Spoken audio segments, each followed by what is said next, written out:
செய்து காட்ட போகிறேன். இது விநாயகர் சதுர்த்திக்கு நாங்கள் படைக்கிற ஒரு பிரசாதம். அதை இப்போ நான் செய்து காட்ட போகிறேன். முதல் வீடியோவில் நான் சர்க்கரை உள்ளுடலா வச்சு எப்படி செய்வது என்பது இனிப்பு மோதகம் செய்து காட்டினான். அதே மாதிரி இன்றைக்கு நான் உளுந்து வைத்து எப்படி மோதகம் செய்வது என்பதையும் செய்து காட்ட போகிறேன். இந்த விநாயகர் சதுர்த்திக்கு நீங்களும் வீட்டில் ரெண்டும் செய்து வைத்து சாமி கும்பிட்டு விநாயகரை வழிபடுங்கோ. நன்றி.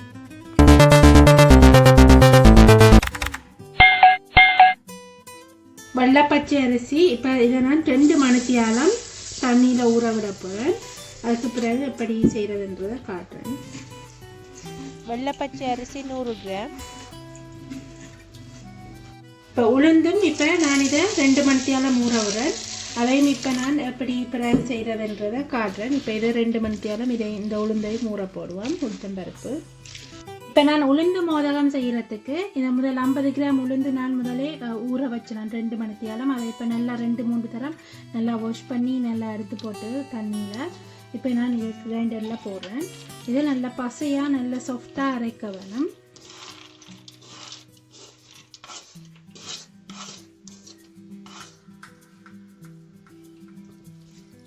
இப்போ அதோட நான் இப்போ இதில் 40 கிராம் தேங்காய்ப்பூ எடுத்து வச்சுருக்கேன். அதையும் இதுக்க போடுறேன். தேங்காய்ப்பூ போடுறது நல்லா அதோட சேர்ந்து இதோட நல்லா அரைப்படுறதுக்கு தான் போடுறது. தேங்காய்ப்பூ நல்லா டேஸ்ட்டாக இருக்கும். அதோட 1 டீஸ்பூன் அளவு மிளகு எடுத்து வச்சுருக்கேன். அதையும் இதுக்க போடுறேன். இப்போ எல்லாத்தையும் சேர்த்து நல்லா பசையாக அரைப்போம். இதில் கொஞ்சமாக தண்ணி விடுங்க. கணக்கை விட தேவையில்ல. ஒரு 30 மில்லிலிட்டர் விட்டால் காணும். விட்டுட்டு இதை நல்லா இப்போ நாங்கள் பேஸ்ட்டாக அரைக்க போகிறோம். நான் இதை பேஸ்ட் பதத்துக்கு நல்லா அரைச்சிட்டேன். பாருங்க நல்லா பேஸ்ட்டாக இருக்குது. தேங்காய்ப்பூ உளுந்து மிளகு இவ்வளோ இப்போ போட்டு அரைச்சிட்டேன். இதை இப்போ இறக்குவோம். ஒரு ஸ்டீமர் ஒன்று எடுத்து அதுக்குள்ளே நான் இப்போ வைக்க போகிறேன். இதை ஒரு பிளேட் ஒன்றில் நான் நல்லா எண்ணெய் தடவி போட்டு அதுக்கு மேலே இந்த அரைச்ச உளுந்தை வச்சினான். இப்போ இதை நான் ஸ்டீம் பண்ணி போகிறேன். ஸ்டீம் பண்ணி எடுத்துட்டு மிச்சத்தை காட்டுறேன்.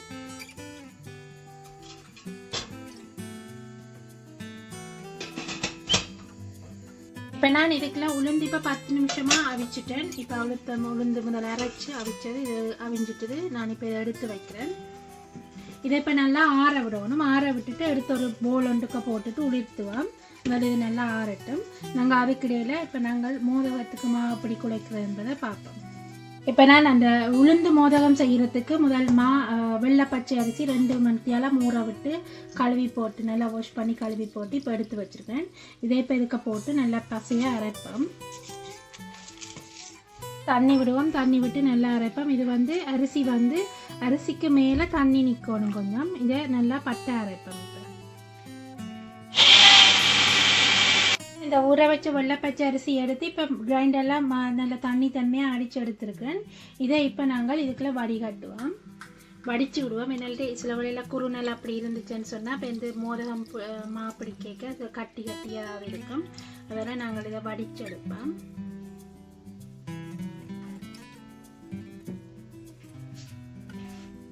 வடிச்செடுத்த அந்த அரிசிக்குள்ள இந்த நான் இப்போ 2 டீஸ்பூன் அளவு நெய் விடுறேன். நெய் விட்டால் ஒட்டாமல் வரும் அந்த மாப்பதம். பிறகு தேவையான அளவு உப்பு எங்களை விருப்பத்துக்கு ஏற்ற மாதிரி உங்களை கூட வேணுமெண்டா கூட குறைய வேணுமெண்டா குறைய ஓரளவாக போடுங்க. போட்டுட்டு இப்போ அடுப்பை ஆன் பண்ணிட்டு நல்லா மீடியம் ஹீட்டில் விட்டுட்டு இதை இப்படி பின்பக்கமண்ட பின்பக்கத்தால் இப்படி கிளறி கொண்டிருங்க. என்னென்னு சொன்னால் அடி பிடிக்கும்.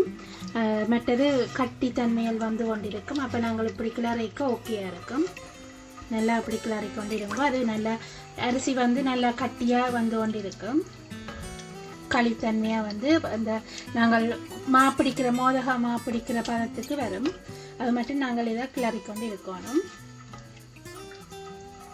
இங்கே பாருங்க. இப்போ மாப்பதத்தை நல்லா வந்து கொண்டிருக்கு. மாப்பதத்துக்கு வந்து கொண்டிருக்கு. நான் கிளற அது அந்த பதத்துக்கு வந்து கொண்டிருக்குது.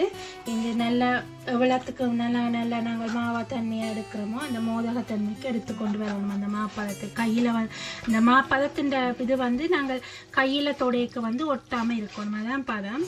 இப்போ நான் அப்படியே கிண்டி கொண்டே இருக்கிறேன். அந்த பதத்துக்கு வர மட்டும். இந்த கேப்பில் கொஞ்சமாக இன்னொருக்கா ஒரு சொட்டு நெய் விடுவோம். ஒரு 1/2 டீஸ்பூன் அளவு நெய் விடுவோம்.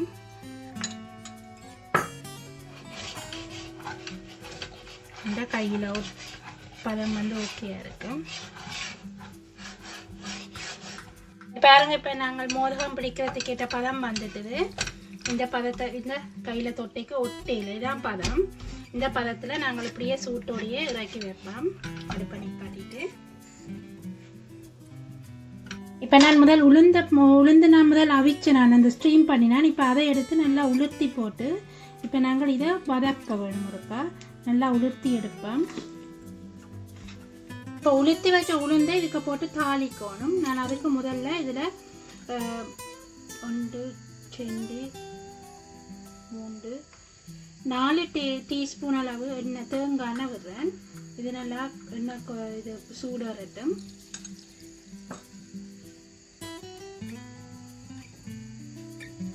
இப்போ 1.5 டீஸ்பூன் கடுகு எடுத்து வச்சிருக்கேன். இதை இப்போ போடுறேன். இதுக்கு எண்ணெய்க்கு நல்லா அது வடிக்கட்டும். இந்த வடிக்கிற டைமில் செத்த மிளகாய் எடுத்து வச்சுருக்கேன். 2 செத்த மிளகாய் எடுத்து சின்ன சின்ன வட்டி வச்சுருக்கேன். அதையும் இதுக்க போடுறேன். மற்ற தேவையான அளவு கருவேப்பிலை சின்ன சின்ன வட்டி வச்சுருக்கேன். அதையும் போடுறேன். இப்போ இதுக்குள்ள கடுகு, செத்த மிளகாய், கருவேப்பிலை 3 மண்ணிக்கில் போட்டு இப்போ வதக்கி கொண்டிருக்கேன். இது நல்லா பொரிஞ்சிட்டுது. இந்த பதத்தில் இந்த ஸ்டேஜில் நான் இப்போ எடுத்து வச்சுருக்கேன். அந்த உளுந்து வந்து அவிச்ச உளுந்தை நான் இப்போ இதுக்குள்ள போடுறேன். உளுத்தி போட்டு இதுக்க போடுறேன். நான் இதுக்கு உப்பு இன்னும் போடவில்லை. இனிதான் உப்பு போட போகிறேன். உப்பு வந்து நாங்கள் இதுக்குள்ள தேவையான அளவு உப்பை போடுவோம்.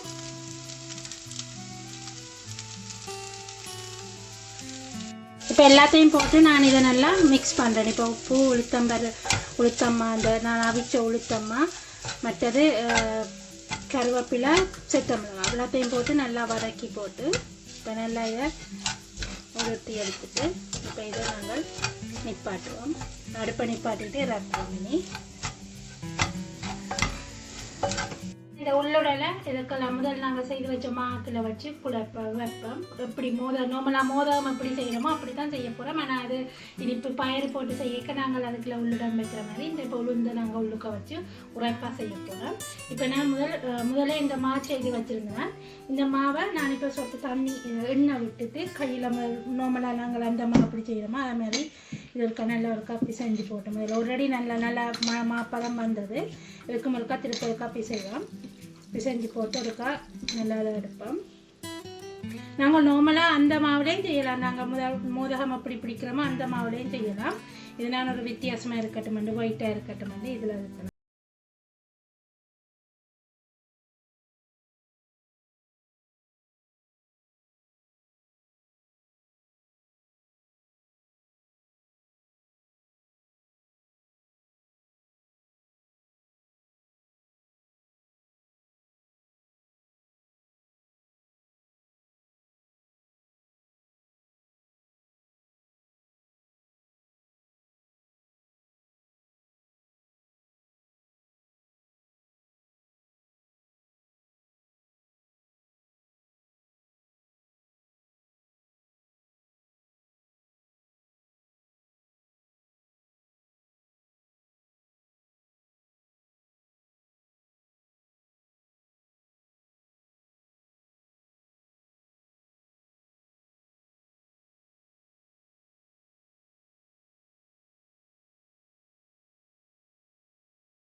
கொஞ்சம் செத்த மிளகாய் இந்த உரைப்பை குறைச்சிங்களா ஓகே.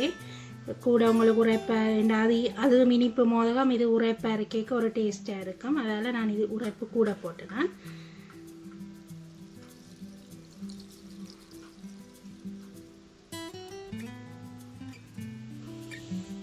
ஓகே, எல்லாத்தையும் நான் பிடிச்சிட்டு காட்டுறேன் மிச்சத்தை.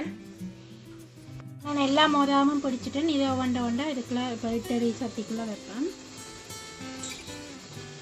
அடியில் நல்லா எண்ணெயை பூசி விடுங்க, இல்லாட்டி ஒட்டி பிடிக்காமல் இருக்கும். எண்ணெயை பூசிட்டு இதை மோதகத்தை வைப்போம். நார்மலாக நாங்கள் மோதகத்துக்கு எப்படி அவிக்கிறோமோ அதே மாதிரி தான் இது நார்மலாக செய்கிறது. ஆனால் இந்த வித்தியாசமாக செய்கிறேன். இந்த மாவிலேயே நாங்கள் நார்மல் மோதகம் சக்கரை போட்டுன்னு செய்யலாம், அதுவும் நல்லா இருக்கு. நான் இது வித்தியாசமாக இருக்கும் வந்துட்டு இதில் செய்யலாம். இப்போ இதை அவிப்போம், கொஞ்சம் ஸ்டீம் பண்ணுவோம். நான் இதை 10 நிமிஷமாக அவிச்சிட்டேன். இப்போ எடுத்து பார்ப்பேன். எடுத்து பார்த்தா தெரியும் உங்களுக்கு அவிஞ்சிட்டுது. இதை வழியில் எடுப்பேன்.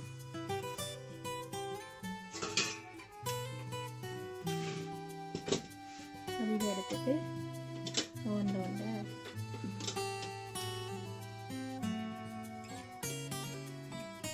பாருங்க, பின்னாலே முன்னால எல்லா இடம் நல்ல சாஃப்டாக இருக்குமா, சரியான சாஃப்டாக இருக்கு.